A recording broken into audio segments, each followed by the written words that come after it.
Catherine Bernardo update. Yung post ni Catherine sa kanyang Instagram. Sabi ni Catherine, missing Mel and the crew. Kaya na-miss niya ang Melbourne, Australia. At pati yung mga kaibigan niya dyan. Kaya nakapag-PFC pa nga siya dyan. Oh. Melbourne edition. Yun, oh.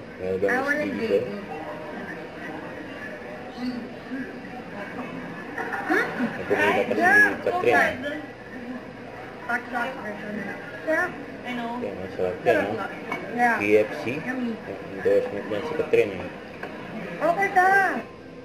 Ayan pa yung mga picture ni Catherine dyan sa Melbourne, Australia.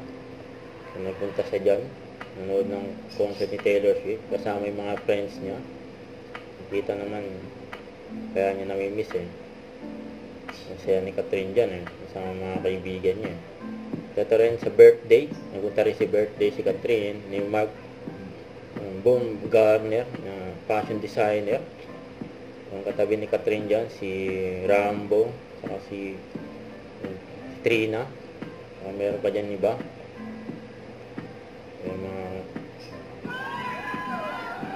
natawa pa nga si Catherine dyan. Oh. Natanggalan ng wig eh. Habang sumasayaw eh.